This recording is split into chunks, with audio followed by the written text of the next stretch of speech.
Hello प्यारे बच्चों, कैसे हैं सब लोग। प्रत्यावर्ती धारा उदाहरण 9 नंबर का हमारे पास एक आ गया है। उदाहरण जो है NCERT page number 254, page number 254। Okay, 9 number का ये उदाहरण है। माना कि पूर्व उदाहरण में वर्णित स्रोत की आवृत्ति परिवर्तनशील है। स्रोत की किस आवृत्ति पर अनुनाद होगा? अनुनाद की अवस्था में प्रतिबाधा एवं अक्षयित शक्ति की गणना कीजिए, यानी उसी परिपथ को, एलसीआर परिपथ जो उदाहरण नंबर 8 में हमने पढ़ा है, बिल्कुल उसी में हमें अनुनाद की स्थिति में आवृत्ति, अनुनाद आवृत्ति जिसे हम कहते हैं मुक्त आवृत्ति, वो बतानी है ना। चलिए देखते हैं। ये है एनसीईआरटी उदाहरण 7-9।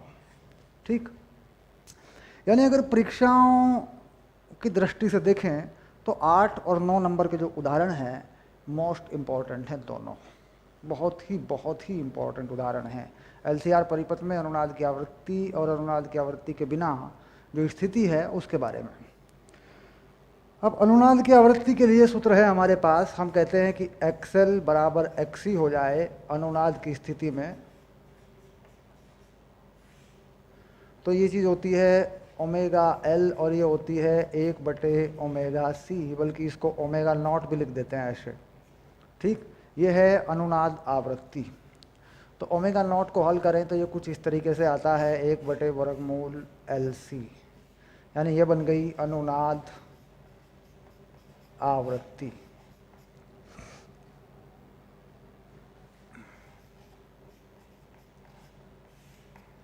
हो गया। अब इसमें वैल्यू डाल देंगे L और C की। L और C के मान उदाहरण नंबर 8 से आएंगे, क्योंकि उदाहरण नंबर 8 में जो परिपथ है उसी के लिए बताया गया है। ठीक, तो उदाहरण नंबर 8 से L के मान ले लेते हैं। कितना है L का मान? L का मान है 2548 मिली हेनरी, C का मान है 796 माइक्रोफेरेड। L का मान है 2548 है ना।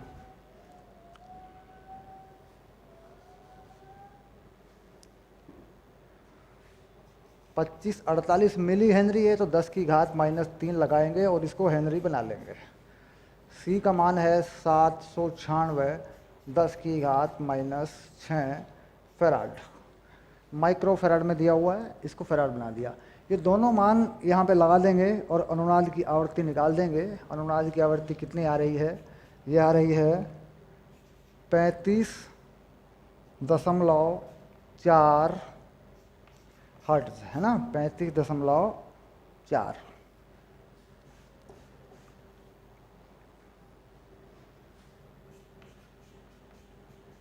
अब ये हर्ट्ज में आ रही है तो ओमेगा जो है वो आएगा, देखो मैंने गलत लिख दिया, ये ओमेगा कुछ और आ रहा है, हर्ट्ज की आवृत्ति आएगी। ओमेगा का मान आ रहा है 222.1। ये है, ये आती किस में है? ये आती है रेडियन प्रति सेकंड में। ठीक, अब इसे आवृत्ति में बदल सकते हो। कौन सी आवृत्ति में? हर्ट्ज वाली में, है ना। तो कैसे बनाते हैं? 2πν बराबर ओमेगा नॉट। तो ये न्यू की जो वैल्यू है ओमेगा नॉट बटे 2π से आती है। ये आ रही है 35.4 हर्ट्ज। यानी सरल है, ये चीज़ निकलेगी पहले सूत्र से और इसे यहाँ से न्यू निकालते हैं तो इस वैल्यू को यहाँ लगाएंगे, यानी 2π से भाग करेंगे तो ये मान आ जाएगा। ओके, तो ये है अनुनाद की आवृत्ति। और क्या पूछा? अनुनाद की अवस्था में प्रतिबाधा। तो Z प्रतिबाधा का सूत्र याद करें, ये होता है XC माइनस XL का वर्ग प्लस प्रतिरोध का वर्ग। अनुनाद की अवस्था में अगर अनुनाद है तो याद रहे XC बराबर XL हो जाता है, यानी ये चीज़ शून्य हो जाती है, तो Z का मान R के बराबर आता है। तो Z का मान वही है जो प्रतिरोध का मान है। प्रतिरोध का मान कितना है? पिछले उदाहरण में प्रतिरोध है 3 ओम का, तो 3 ओम हो गया। लो, ये हो गया 3 ओम प्रतिबाधा है। ठीक, धारा एवं अक्षीय शक्ति की गणना कीजिए। धारा, इसी केस में धारा कितनी धारा बनेगी जरा देखें।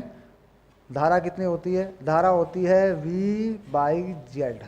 अब कौन सा V लगाना है? धारा का अधिकतम शिखर मान लगाना है तो शिखर मान आएगा धारा का, और उसका वर्ग माध्यम मूल मान लगाना है तो वर्ग माध्यम मूल मान आएगा। तो धारा का शिखर मान दिया हुआ है 283, उसको वर्गमूल 2 से भाग कर दें तो ये V का जो है ये कौन सा मान लगा है? ये लगा है RMS। ध्यान रहे वर्ग माध्यम मूल है। 283 को वर्गमूल 2 से भाग करने पे ये बन गया, और इसे भाग कर दें 3 से। ये 3 क्या रहा? Z। R के बराबर आया प्रतिरोध। तो धारा का मान आ गया 66.7 एम्पियर। ये लो, सिंपल, ये मान आ गया धारा का। ये धारा का कौन सा मान है? ये धारा का I जो है ये कौन सी है? ये धारा है वर्ग माध्य मूल मान। तो यहाँ वर्ग माध्य मूल मान में और शिखर मान में अक्सर कन्फ्यूज़न होता है। ठीक, शिखर के मान अगर लगा रहे हैं, वोल्टता का शिखर मान लगा रहे हैं तो धारा का शिखर मान प्राप्त होता है। अगर वोल्टता का वर्ग माध्य मूल मान लगा रहे हैं तो धारा का भी वर्ग माध्य मूल मान प्राप्त होता है। ठीक, शिखर मान को अगर वर्गमूल 2 से भाग कर दिया जाए, शिखर मान को अगर वर्गमूल 2 से भाग कर दिया जाए तो वर्ग माध्य मूल मान प्राप्त होता है, चाहे वो धारा का हो चाहे वो वोल्टता का हो। ठीक, दोनों के लिए वर्गमूल 2 से भाग कर देने पर शिखर मान वर्ग माध्य मूल मान में बदल जाता है। ठीक, इसको याद रखना है। अब इसके बाद अक्षयित शक्ति की गणना। शक्ति कितनी होती है? अक्षयित शक्ति कितनी होती है?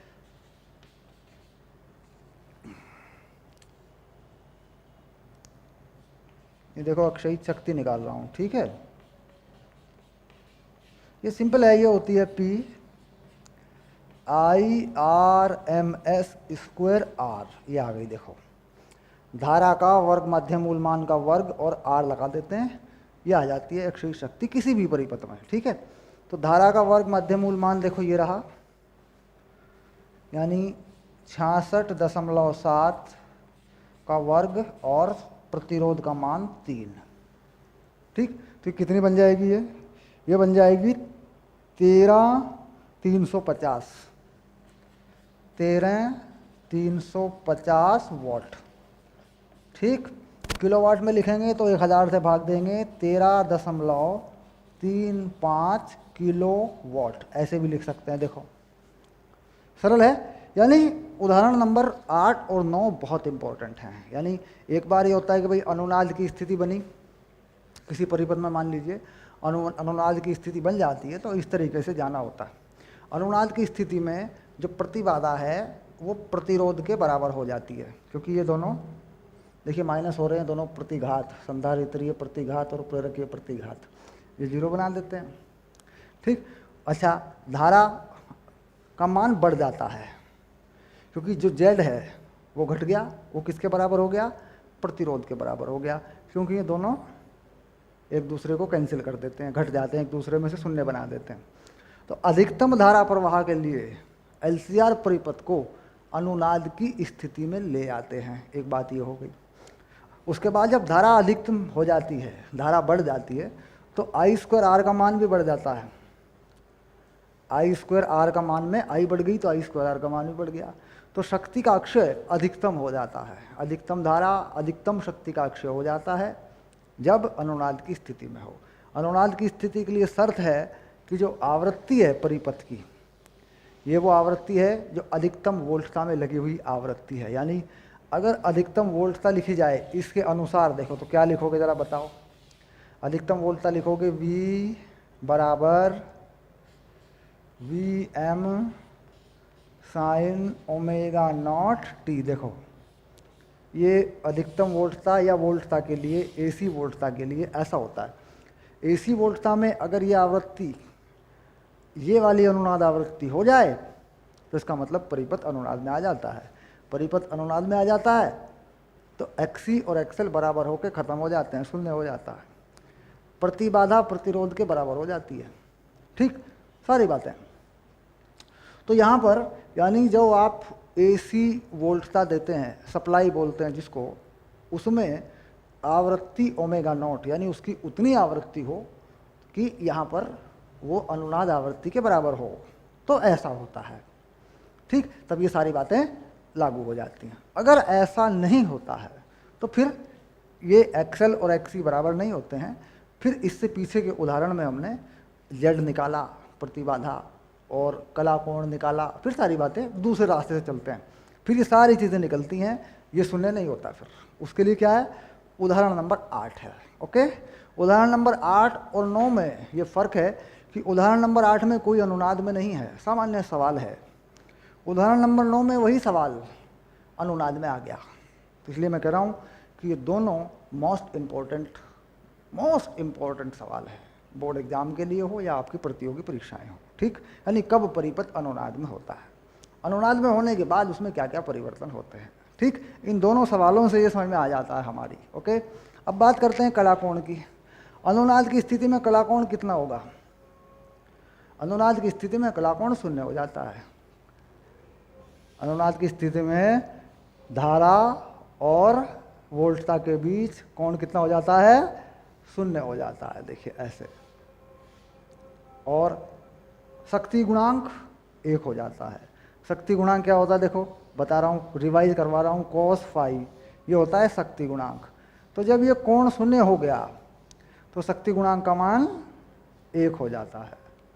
शक्ति गुणांक का मान 1 होने से शक्ति का अक्षय अधिकतम हो जाता है, शक्ति का नुकसान अधिकतम हो जाता है। तो ये बातें कुछ याद हो जाती हैं, समझ नहीं पड़ती हैं, बार बार 2-3 बार समझेंगे पढ़ेंगे तो याद हो जाती हैं। चलिए आगे बढ़ते हैं।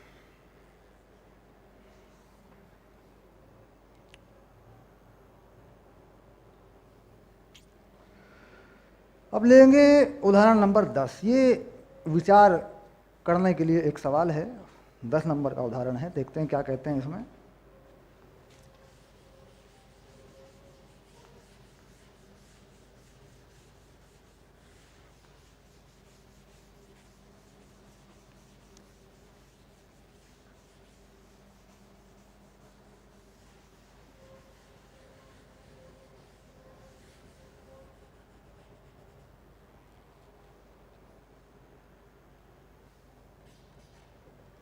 उदाहरण नंबर 10। ठीक,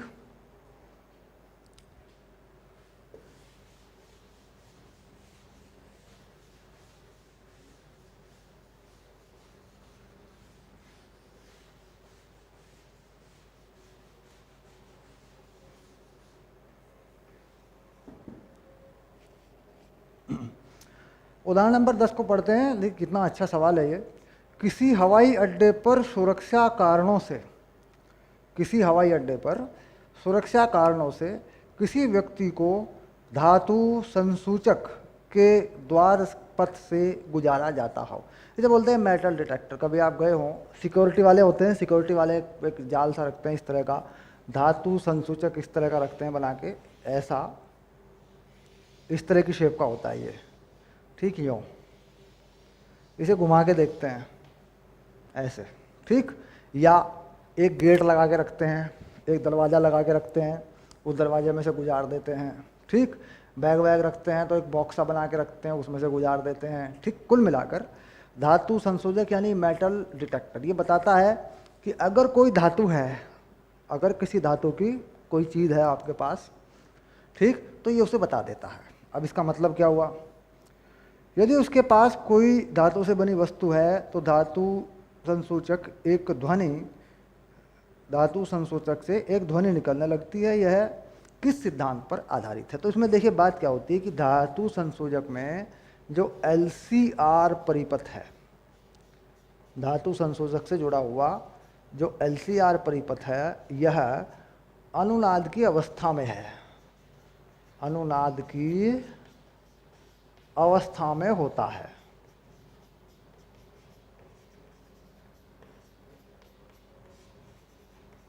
ठीक, जब इसमें से कोई धातु संसूचक में से कोई धातु गुजरती है, ठीक, तो संसूचक से धातु गुजारने पर उसमें से धातु कोई होकर जाती है, परिपथ अनुनाद की अवस्था से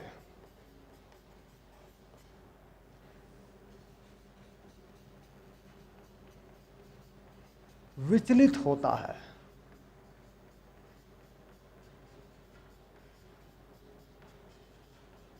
यानी अनुनाद की अवस्था से थोड़ा सा विचलित होता है।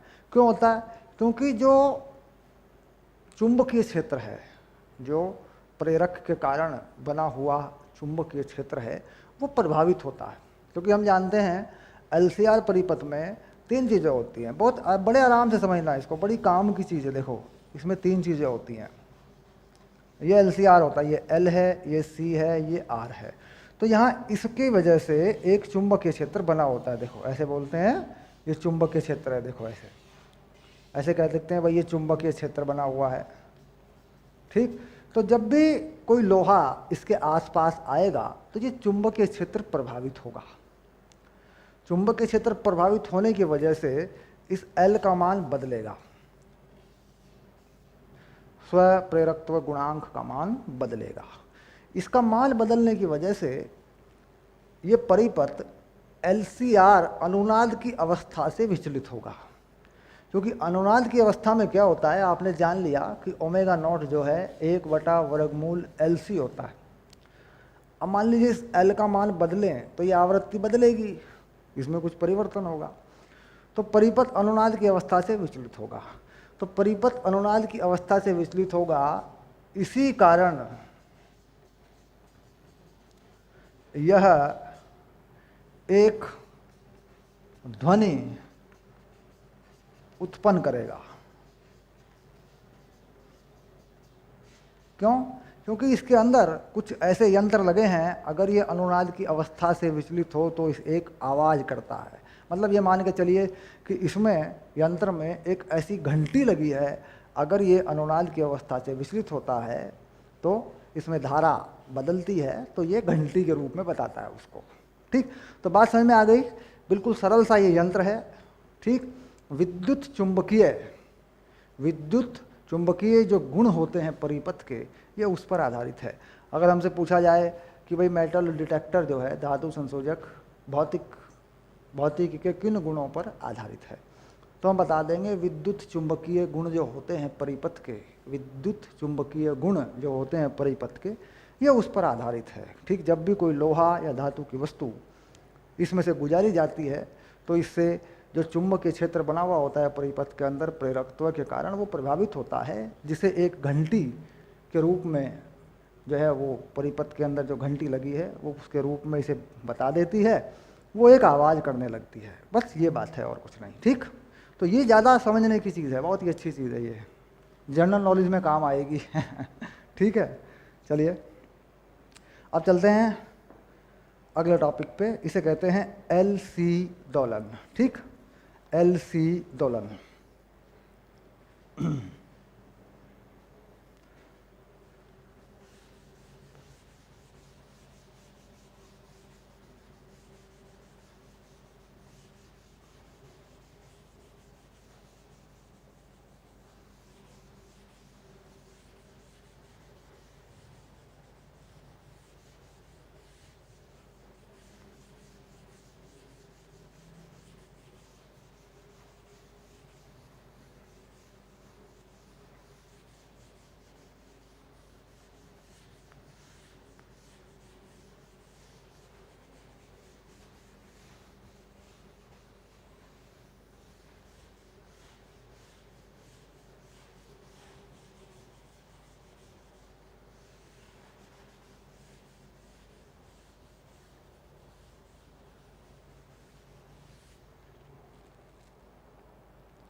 एनसीईआरटी के अनुसार ये 8 नंबर का बिंदु है, एलसी दोलन।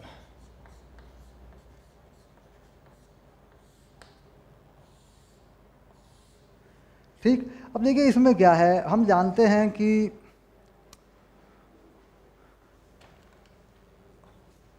मैं पहले किताब को रख देता हूँ, ठीक है।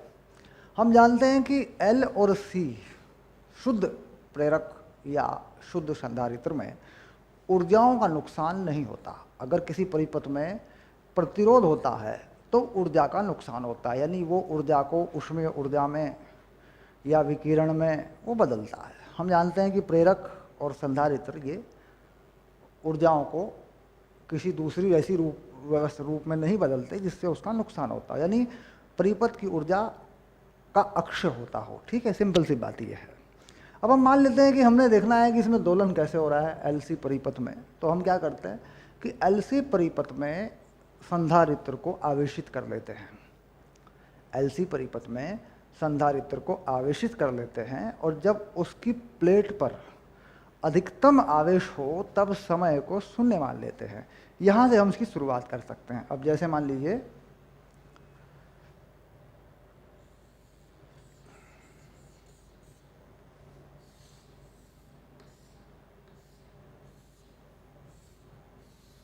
तो ये लिख देते हैं प्लेट A, ये लिखते हैं प्लेट B, ठीक। A प्लेट, ताकि याद रहे मैं प्लेट लिखता हूँ, देखो इसके आगे ये प्लेट हो गई और ये B प्लेट हो गई। ये दो प्लेट हैं संधारित्र की।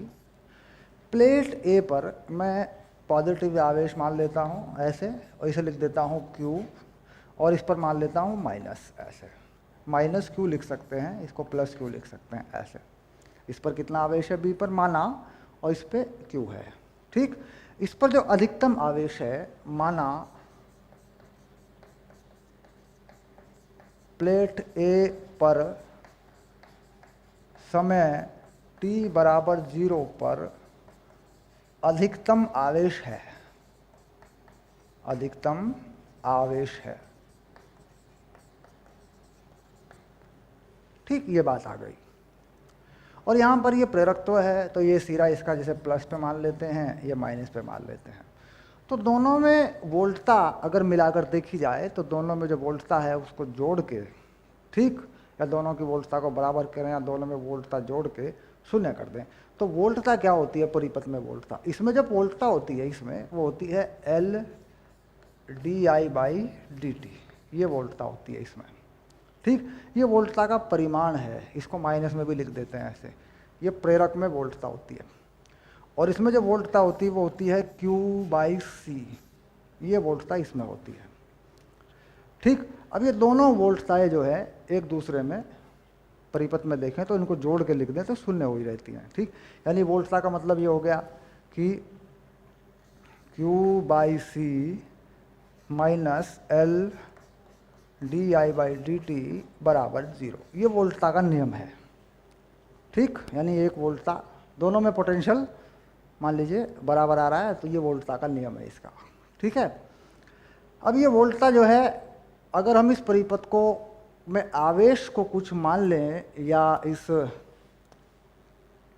I को आवेश के पदों में लिखना चाहें तो हम जानते हैं कि मान लीजिए कोई आवेश प्रवाहित होता है तो I होता है dQ/dt। देखिए I जो होता है dQ/dt होता है। एक बार और अवकलन कर दें इसका, मान लीजिए इसका अवकलन एक बार और कर दें तो ये कितना हो जाएगा? ये हो जाएगा dI/dt, और ये हो जाता है d2Q/dt², ये होता है। अब ये जो मान है यहाँ रख दें इस जगह पे, तो क्या बना देखिए, Q/C minus L d2Q/dt² equal to 0, ये चीज़ आ जाती है। तो ये हम देख रहे हैं कि ये जो चीज़ें हैं ये हमने चिन्ह लगाकर लगाई है, यानी माइनस LdI/dt लगाया है, ठीक। अगर मान लीजिए हम परिमाण लगाकर करते हैं इसको, यानी दोनों वोल्टताओं को जोड़कर शून्य कर देते हैं तो यहाँ पर प्लस का निशान आता है, ठीक। यहाँ पर एक प्लस का निशान आता है, वो पॉजिटिव निशान आता है। अब यहाँ पर हम देखते हैं कि जो समीकरण है ये किस तरह का है। देखिए QLC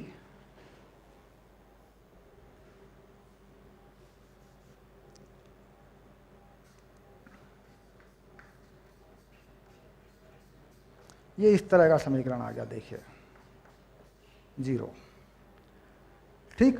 अब हम इसे ठीक करें थोड़ा सा। अगर हम इसे सरल आवर्त गति के समीकरण से लेना चाहें, लिखना चाहें, तो वहाँ पर ये चीज़ कैसे होती है। सरल आवर्त गति में क्या होता है, देखिए d2x by D t square, ये हो गया त्वरण, जिसे कहते हैं त्वरण। 2 बार विस्थापन कर दें, विस्थापन का 2 बार अवकलन कर दें, और omega square x equal to 0, ये होता है। ठीक, ये जो त्वरण होता है अगर इसका मान रखें तो माइनस ओमेगा स्क्वायर एक्स होता है ये। ठीक, हाँ। अब यहाँ से अगर हम निकालना चाहें ये वाली चीज़, क्योंकि ये त्वरण होता है बल बटे द्रव्यमान, है ना, तो बल बटे द्रव्यमान, द्रव्यमान की जगह पे यहाँ लिख देंगे m, ठीक, और यहाँ लिख देंगे के एक्स बटे m होगा ना, हाँ ऐसे, और m ओमेगा स्क्वायर, m आ गया, ये हो गया ओमेगा स्क्वायर, है ना, ये चीज़ होती है।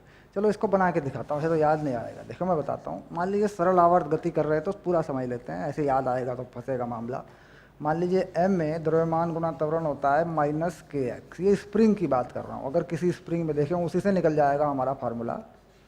ये होता है स्प्रिंग में बल, ये होता है m, ये होता है d2x by D t square, ये हो गया माइनस के एक्स। अब यहाँ पर जो ओमेगा है k बाई एम, ऐसे लिख सकते हैं d2x डी टी स्क्वायर, ये होता है minus k by m x. इसे क्या लिखते हैं अपन माइनस में, इसे लिखते हैं माइनस को छोड़ते हुए d2x by D t square, ये होता है माइनस ओमेगा स्क्वायर एक्स, इसी जाती है। तो यहाँ पर देखिए x की जगह पे अगर देखा जाए, x की जगह पे क्या है, चार्ज है, आवेश है। ठीक, तो लिख लेते हैं, इसको इधर कर लेते हैं, d2q d t square, minus से मल्टीप्लाई कर लेते हैं q by L C, L C को q के नीचे ले जाते हैं और 0 कर लेते हैं। ये देखिए, तो इस x की जगह पे क्या है, आवेश है, देखिए आया आवेश। ठीक, और माइनस ओमेगा स्क्वायर की जगह पे क्या है, अगर देखें यहाँ पे ये चीज़ आ रही है, तो माइनस ये नहीं आ रहा है क्योंकि ये प्लस हो जाता है। आप देख रहे हैं कि यहाँ अगर इस समीकरण को बनाएं, इस कन्फ्यूज़न को हटाना है आपको, क्योंकि आप अक्सर सोचते हैं यार ये माइनस प्लस माइनस कहाँ से आ जाते हैं, तो ये ओमेगा स्क्वायर एक्स, ये सरल आवर्त गति का समीकरण है। लेकिन यहाँ ये नहीं आया, माइनस नहीं आया, क्योंकि मैंने L D I by D T का जो मान है वो मैंने इसमें, पोटेंशियल दोनों में बराबर हैं, दोनों एक दूसरे को लिखे, प्लस के सामने प्लस, माइनस के सामने माइनस, ये तो कह रहा है ये आपने अलजेब्रिक तरीके से पोटेंशियल बराबर कर दिया। अगर परिपथ के अनुसार देखें तो जोड़ना है, इसको जोड़ के करना है। अब जोड़ देते हैं, इसको सही कर देते हैं, चिन्ह सहित लगा देते हैं, देखो जोड़ दिया, दोनों को जोड़ के 0, ये लो। ठीक, यानी टोटल जो पोटेंशियल बाहर से दे रखा है आपने परिपथ में वो 0 है। जो बाहर से परिपथ, देखिए परिपथ में कहीं कोई बैटरी नहीं लगी हुई है, परिपथ में कोई एसी का स्रोत नहीं लगा हुआ है, तो दोनों को जोड़ कर देखें तो 0 है, कुल 0 है। कह रहा है इस बात पर ये लागू होगा। अब ये minus L D I by D T जो है हटा लेते हैं, देखिए ऐसे। अगर इस परिपथ में यहाँ मान लीजिए मैंने AC वोल्टता लगाई होती, बात को समझेंगे, पक्का करेंगे, मान लीजिए मैंने यहाँ इस परिपथ में AC वोल्टता लगाई होती, तो मैं यहाँ इसको जोड़ के AC वोल्टता के बराबर लिख देता, लेकिन इसमें कोई AC वोल्टता नहीं है, यानी कि इसका टोटल जो पोटेंशियल है दोनों को जोड़ के वो 0 रहता है। यानी एक का अगर प्लस में रहता है तो एक का अपने आप माइनस में रहता है, जैसा कि मैंने पहले माइनस लगा दिया था। ठीक, एक का अगर प्लस में रहता है तो एक का अपने आप माइनस में रहता है, ये नियम रहता है। तो प्लस हो गया, तो प्लस होने पर ये जो चीज़ें देखो इस तरीके से बन के आई। अब यहाँ तुलना करने पे देखते हैं कि ये जो टर्म है, ये जो पद है, x क्या है, आवेश विस्थापन की जगह पर है, और ये जो ओमेगा स्क्वायर है इसकी जगह पे क्या लिखा हुआ है, यहाँ पे ओमेगा स्क्वायर की जगह पे लिखा हुआ है 1/LC, तो ओमेगा स्क्वायर की जगह पे लिखा हुआ है 1/LC। तो कितना ओमेगा आ गया परिपथ का, यह आ गया 1/LC। अब इसे आवृत्ति में बदलना चाहते हैं तो आवृत्ति को क्या लिखते हैं, न्यू, कितनी होती है, ओमेगा बटे 2 पाई। तो देखो आवृत्ति आ गई हर्ट्ज में 1/2 पाई LC, ये आवृत्ति आ गई इसकी, इन्हीं इस आवृत्ति से ये सिस्टम चलेगा। और जो आवेश है उसको कैसे माने, देखिए माना प्लेट पर, प्लेट ए पर, ध्यान रहे समय t0 पर अधिकतम आवेश है, तो इसके अनुसार एक आवेश का समीकरण सरल आवर्त गति का यहाँ बनाना पड़ेगा। ठीक, तो किसी भी समय प्लेट ए पर आवेश, अब ये सारी बात समझ में आ जाएगी। किसी भी समय प्लेट ए पर आवेश, तो किसी समय टी पर प्लेट ए पर आवेश, ये बेसिक बन गया हमारा, प्लस माइनस का चक्कर भी हमारी समझ में आ गया। क्यू एम अधिकतम आवेश, और लिखना पड़ेगा कॉस ओमेगा टी। ये आवेश का समीकरण इस तरीके से लिखना पड़ेगा। क्यों लिखना पड़ेगा? क्योंकि हमने कहा कि टी समय पर, टी कितना समय है? 0 समय पर यदि प्लेट ए पर अधिकतम आवेश है तो हमें कोस लिखना पड़ेगा। यहाँ देखो, क्योंकि अगर मैं कोस में ये टी जो है 0 लगा दूंगा तो कोस 0 का मान कितना होता है? 1 होता है। तो अधिकतम आवेश से बात बनेगी हमारी, अधिकतम आवेश पे चलेंगे। अधिकतम आवेश जो भी है, जो भी अधिकतम आवेश दिया हुआ है, जब इसे आवेशित किया गया था, जब इसको हमने आवेशित किया था परिपथ को, तब ये हो गया था अधिकतम आवेश, इस पर जो भी आया था। अब परिपथ में धारा, आप क्या लिख लेंगे? परिपथ में धारा, किसी भी समय परिपथ में धारा, धारा क्या होती है आप जानते हैं? dq/dt।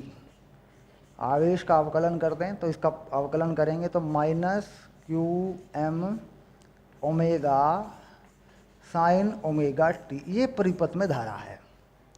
ठीक, तो I का मान ठीक से लिख दें, I बराबर -qm omega sine omega T, ये परिपथ में धारा है।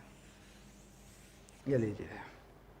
ठीक, तो परिपथ में धारा और आवेश मिल जाने से, ये आवेश कैसे मिले, किस हिसाब से मिले, आपने इसे अच्छे से समझ लिया। ठीक, कोई दिक्कत नहीं है, प्लस माइनस का चक्कर समझ में आ गया। ठीक, कोई बाहर से वोल्टता इसमें है नहीं, वो सारी बातें हमारी हो चुकी हैं। ठीक है, अब ये परिपथ में धारा और किसी भी समय आवेश के जो दो संबंध या दो समीकरण हमारे पास आए हैं, ये ग्राफ के अनुसार कैसे होंगे, ग्राफ बना के दिखाता हूँ। ठीक है, यानी ग्राफ पे किस किस समय पे क्या होगा।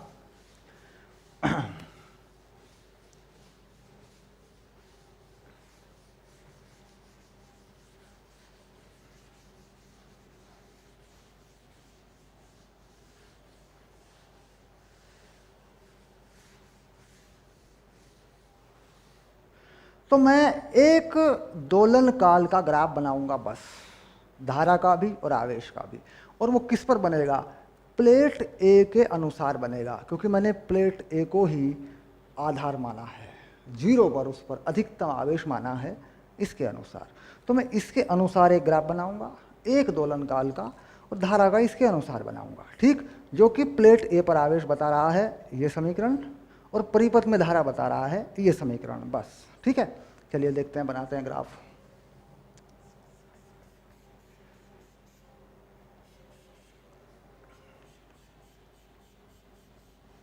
ये हो गया समय और ये हो गया Q। क्या लिख दूं? प्लेट ए पर आवेश। ओके, हो गया। अब इसके नीचे एक ग्राफ और बनाएंगे, बिल्कुल इसके नीचे नीचे एक ग्राफ और बनाएंगे, धारा, समय और ये धारा। ये धारा का ग्राफ यहाँ तक बना दिया। देखो, ये है I, परिपथ में इधर लिखते हैं, है ना, इधर लिखते हैं धारा, इधर लिख देता हूँ, सो धारा लिख देता हूँ, परिपथ में धारा हो जाएगा ये लीजिए। ठीक, सिंपल। अब इसके बाद एक दोलन काल का समय यहाँ तक मान लेता हूँ, दोनों में। ये हो गया एक दोलन काल यानी T, ये हो गया एक दोलन काल यानी T। T को कैसे परिभाषित करते हैं? T होता है 2 पाई बटे ओमेगा, ये होता है एक दोलन काल का समय, 2 पाई और ओमेगा के पदों में, क्योंकि ओमेगा जो है हम निकाल चुके हैं। इसका ओमेगा कितना ओमेगा आया था? इसका ओमेगा आया था 1/2 वर्गमूल LC, ये इसका ओमेगा आया था। देखो ओमेगा और दोलन काल के बीच में समय, तो ये हो गया आधा दोलन काल। ये आधा दोलन काल का समय है। देखो ऐसे ये हो गया आधा दोलन काल T/2। ये हो गया 1/4 दोलन काल T/4।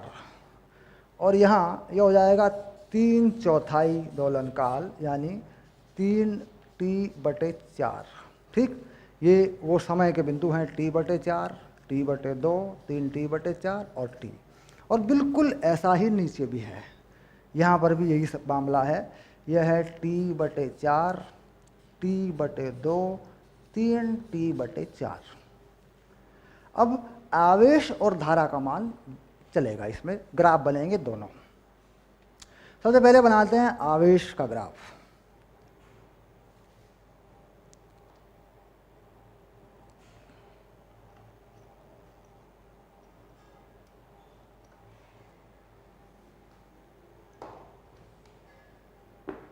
चलिए देखिए, दो अलग अलग रंग आ गए, कलर आ गए मेरे पास, दिखाएगा। पहले मैं दिखाऊंगा आवेश का ग्राफ। आवेश का अधिकतम मान यहाँ तक मान लेते हैं, आवेश का अधिकतम मान यहाँ तक, प्लस में भी और माइनस में भी आवेश का अधिकतम मान यहाँ तक मानते हैं। तो ये देखिए आवेश का ग्राफ कुछ ऐसा होगा, ऐसे।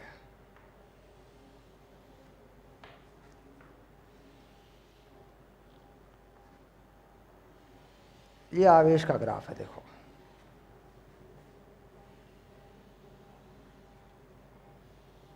ये बन गया। ये जो अधिकतम आवेश का मान है, इसे क्या कह रहे हो बताओ, क्या कह रहे हो इस मान को? इसे कह रहे हो QM। ठीक, ये आवेश का ग्राफ है। कितने समय पे कितना कितना कितना हो रहा है मालूम है। ठीक, और किस पर है? प्लेट A पर है। इसका बिल्कुल विपरीत आवेश प्लेट B पर होगा।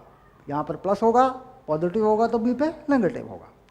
अब इस ग्राफ के अनुसार साइन का ग्राफ बनेगा। देखो साइन का ग्राफ 0 से शुरू होता है और माइनस की तरफ वाला है, यानी साइन के ग्राफ में अधिकतम धारा यहाँ तक मान लेता हूँ, प्लस माइनस में ये अधिकतम धारा है। देखो ऐसे यूँ इतना, और नीचे तक लेके जाता हूँ इसको ऐसे, तो ये धारा का ग्राफ बना रहा हूँ। देखो यहाँ तक मान लीजिए धारा जाएगी अधिकतम, तो ये ऐसा ग्राफ है। देखो ये धारा हुई, देखो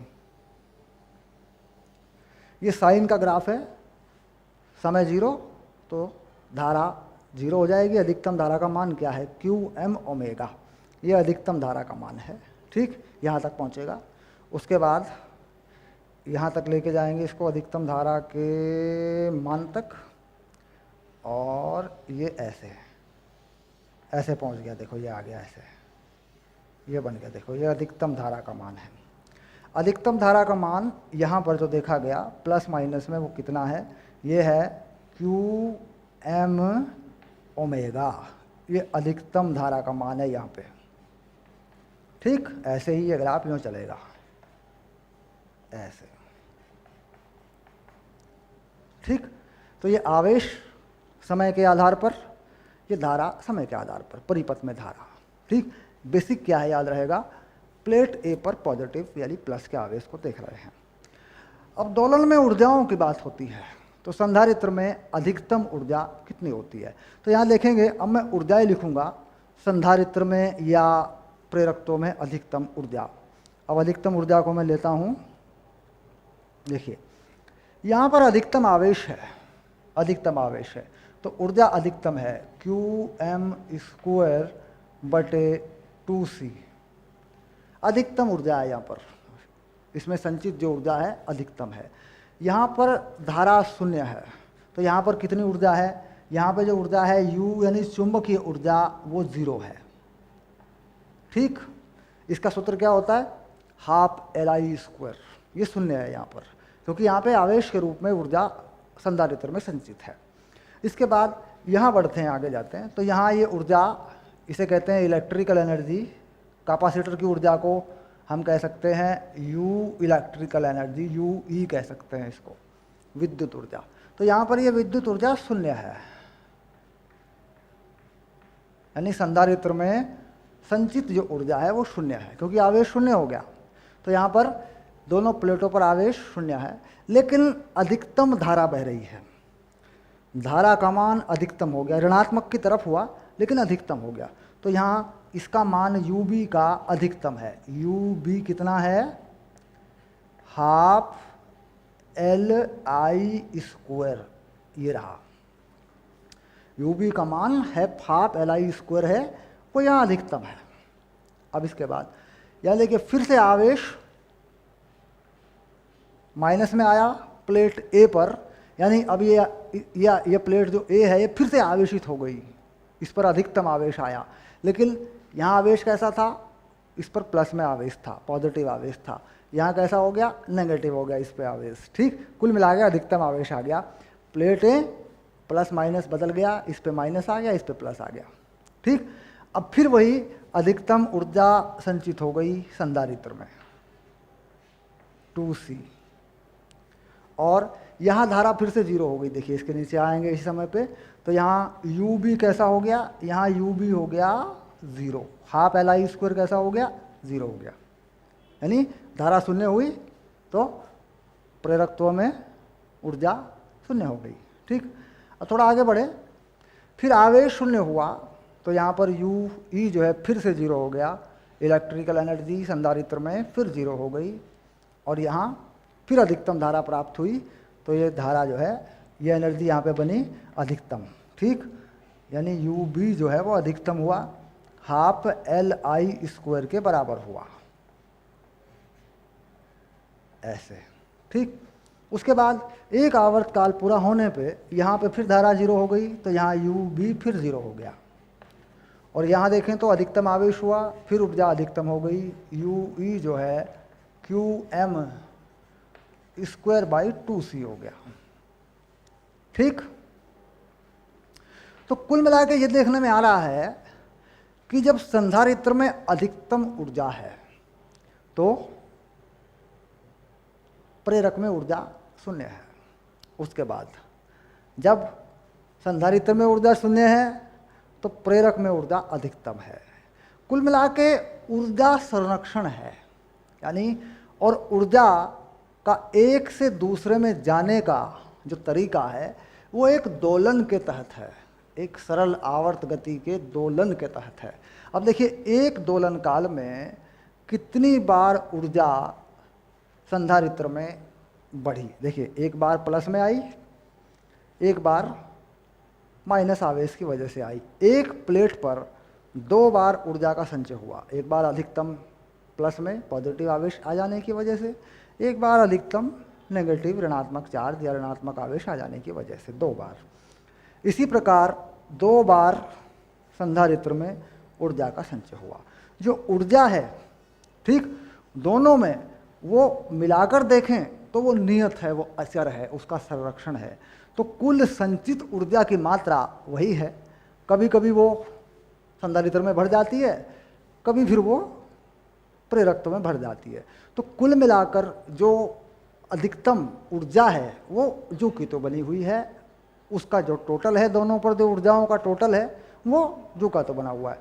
अब इसका ऊर्जा संरक्षण किस प्रकार, अब देखते हैं कि ऊर्जा संरक्षण कैसे होगा।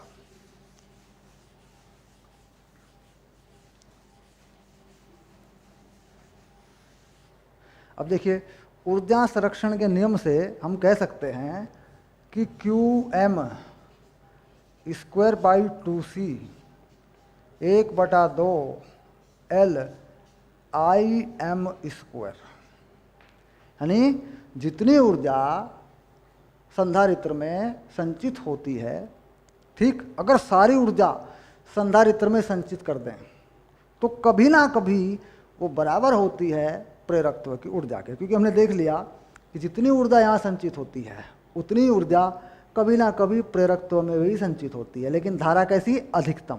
तो इसका मतलब अधिकतम धारा जब बहती है परिपथ में, जब इस परिपथ में अधिकतम धारा बह रही होती है, उस समय संधारित्र में संचित ऊर्जा शून्य होती है।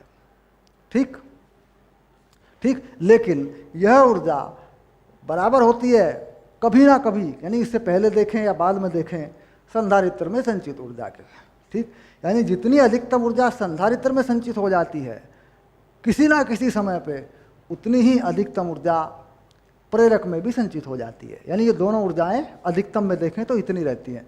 तो इससे हम क्या करेंगे, ये हो गई कुल ऊर्जा, जिस रूप में चाहे लिखें। ठीक, अब किसी